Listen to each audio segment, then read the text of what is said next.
बाबरी मस्जिद के नीचे कोई राम मंदिर नहीं था। यह बात किसी चौक चौराहे पर किसी आम शख्स ने नहीं कही है। यह बात किसी मुस्लिम नेता ने भी नहीं कही है। यह बात कही है सुप्रीम कोर्ट के पूर्व जस्टिस ने, और उनके इस बात के कहने के मायने हैं। मतलब अगर वो ये बात कह रहे हैं तो वाकई इस बात को गंभीरता से देखा जाना चाहिए कि आखिरकार वो ये बात क्यों कह रहे हैं। और उन्होंने कोई एक लाइन की भी ये स्टेटमेंट नहीं दी है कि उन्होंने एक लाइन में ऐसे ही बोल दिया चलते चलते और फिर खामोश हो गए। उन्होंने बड़े विस्तार से इस पूरे फैसले पर अपनी बात रखी है। उन्होंने कहा है कि 2019 में जो फैसला निकल करके सामने आया देश के सेकुलरिज्म के खिलाफ था, यह बात जो है वो कह रहे हैं। तो मतलब अपने आप में एक बहुत बड़ी टिप्पणी हो जाती है, और इस टिप्पणी पर मैं अपनी तरफ से कोई बात कहूं उससे ज्यादा बेहतर यह होगा कि उनके शब्दों में मैं आपको बताऊं। बाबरी के नीचे कोई राम मंदिर नहीं था, मिला था। फैसला सेकुलरिज्म के खिलाफ था। सुप्रीम कोर्ट के पूर्व जज ने यह बात कही है। पूर्व न्यायाधीश जस्टिस RF नरीमन ने बाबरी विवाद से संबंधित सुप्रीम कोर्ट के फैसलों पर अपनी असहमति जताते हुए कहा कि इन फैसलों से सेकुलरिज्म के सिद्धांत के तहत न्याय नहीं दिया गया। उन्होंने 2019 के ऐतिहासिक फैसले की आलोचना की जिसमें विवादित स्थल पर राम मंदिर के निर्माण की अनुमति दी गई। जस्टिस नरीमन ने इसे न्याय का बड़ा मजाक करार दिया था। मतलब कि यह न्याय के नाम पर एक मजाक कर दिया गया है, और साथ ही कहा कि इन फैसलों में सेकुलरिज्म को उचित स्थान नहीं दिया गया। जस्टिस नरीमन ने यह टिप्पणी सेकुलरिज्म और भारतीय संविधान पर विषय पर आयोजित प्रथम जस्टिस AM अहमदी स्मृति व्याख्यान में की है। उन्होंने बताया कि खुद सुप्रीम कोर्ट ने यह बात मानी थी कि बाबरी मस्जिद के नीचे कोई राम मंदिर नहीं था। उन्होंने इस मामले से जुड़े पहले के फैसलों पर खुल करके बात की। तो देखिए साहब, ये जो बात निकल करके सामने आई है वो कह रहे हैं कि न्याय के नाम पर मजाक कर दिया गया, और सुप्रीम कोर्ट ने खुद इस बात को माना था कि बाबरी के नीचे, बाबरी मस्जिद के नीचे कोई राम मंदिर नहीं था। यानी एक तरीके से देखें तो उनके इस बयान से फिर से इस बात पर बहस चर्चा छिड़ गई है कि क्या वाकई एक तबके को खुश करने के लिए ऐसा फैसला दिया गया। जस्टिस नरीमन आगे कहते हैं, इसमें उन्होंने 2019 में अंतिम फैसले का जिक्र भी किया। इसमें तत्कालीन CJI रंजन गोगोई की अध्यक्षता वाली सुप्रीम कोर्ट की 5 जजों की पीठ ने सर्वसम्मति से फैसला सुनाया था कि अयोध्या में 2.77 एकड़ की पूरी विवादित भूमि राम मंदिर के निर्माण के लिए सौंप दी जानी चाहिए। साथ ही सुन्नी वक्फ बोर्ड को मस्जिद निर्माण के लिए 5 एकड़ वैकल्पिक भूमि देने का आदेश दिया गया था। हालांकि कोर्ट ने यह भी माना था कि 1992 में मस्जिद का विध्वंस कानून का गंभीर उल्लंघन था। जस्टिस नरीमन ने इस फैसले की आलोचना करते हुए कहा, कोर्ट ने माना कि 1857 से 1949 तक मुसलमान वहां नमाज पढ़ते थे, लेकिन यह कहा गया कि वे इस स्थल पर एकमात्र कब्जे का दावा नहीं कर सकते, भले ही हिंदू पक्ष ने कई बार कानून के विपरीत कार्य किए हों। इसके बावजूद कोर्ट ने पूरा स्थल हिंदू पक्ष को सौंप दिया। यह न्याय का बड़ा मजाक था। जस्टिस नरीमन यहां पर क्या कह रहे हैं? वो कह रहे हैं कि एक तरीके से पूरा ना केवल मजाक किया गया बल्कि हिंदू पक्ष ने कई बार गलतियां की, और उस सब के बावजूद पूरी जमीन 2.77 एकड़ की जो पूरी जमीन थी वो पूरी जमीन मंदिर बनाने के लिए दे दी गई, और मुसलमानों को उसके बदले में तकरीबन दुगनी जमीन कहीं और दे दी गई। दरअसल ये जमीन का जो है वो मामला था, या फिर जमीन के मलकियत का मामला था, उससे कहीं जो है वो बड़ा मामला ये था कि क्या वाकई ये जो फैसला हुआ है ये फैसला एक तबके को खुश करने के लिए हुआ है, या ये फैसला देश में हिंदू मुसलमान का दंगा फसाद एक नए तरीके से ना हो इसलिए किया गया था। इस फैसले को लेकर के अलग अलग तरीके से व्याख्यान होते रहे। जस्टिस नरीमन ने इस फैसले को लेकर के कहा कि मस्जिद का निर्माण 1582 में हुआ और यह तब से एक मस्जिद के रूप में अस्तित्व में थी। लेकिन 1853 में पहली बार इसमें विवाद हुआ।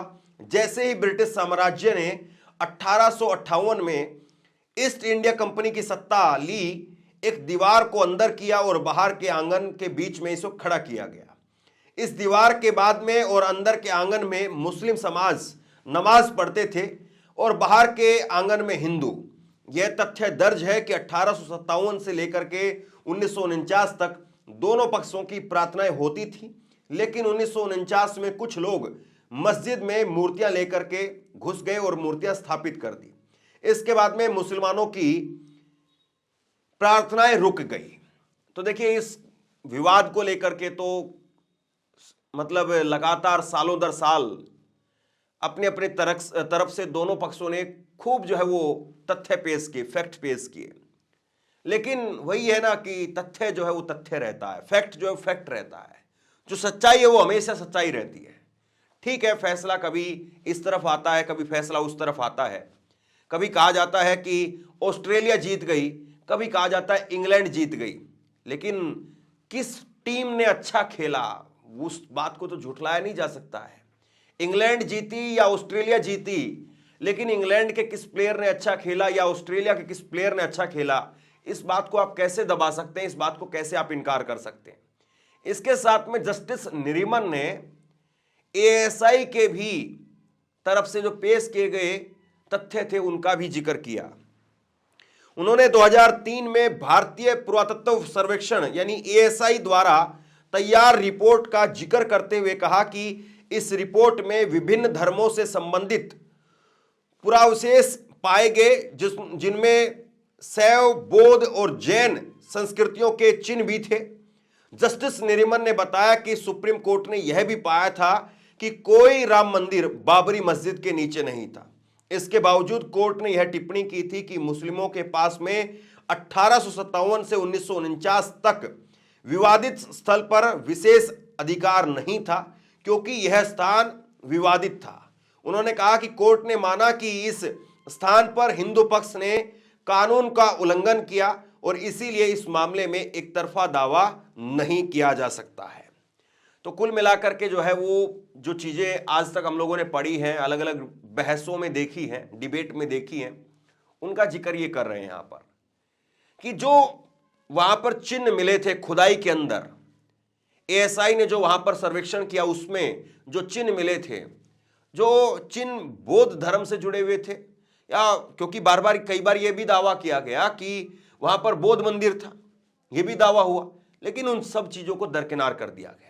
जस्टिस नरीमन ने जोर देकर के कहा कि हर बार हिंदू पक्ष ने कानून का उल्लंघन किया, लेकिन इसका परिणाम मस्जिद के पुनर्निर्माण के बजाय केवल वैकल्पिक भूमि देने के रूप में सामने आया। यह सेकुलरिज्म के साथ में न्याय करने में असफलता है। जस्टिस नरीमन ने इस बात पर जोर दिया कि हर बार जब कानून का कोई उल्लंघन हुआ है तो वो हिंदू पक्ष के द्वारा हुआ है। उन्होंने सवाल उठाया कि क्या न्याय का सही पालन किया गया था। इस फैसले में किसी तरह से सेकुलरिज्म को सम्मान नहीं दिया गया, जो मेरी व्यक्तिगत राय में न्याय का एक बड़ा अपमान है। उन्होंने यह भी कहा कि आखिरकार जो सुधार किया गया है वह यह था कि मस्जिद को पुनर्निर्मित करने के बजाय सुन्नी वक्फ बोर्ड को मस्जिद बनाने के लिए कुछ और भूमि दे दी गई। उन्होंने बाबरी विध्वंस साजिश मामले का भी जिक्र किया, जिसमें सभी आरोपियों को बरी कर दिया गया। इस पर उन्होंने कहा कि जिन न्यायाधीशों ने यह फैसला दिया है उन्हें सेवानिवृत्ति के बाद में उत्तर प्रदेश के उप लोकायुक्त के रूप में नियुक्त किया गया। यह हमारे देश की स्थिति को दर्शाता है।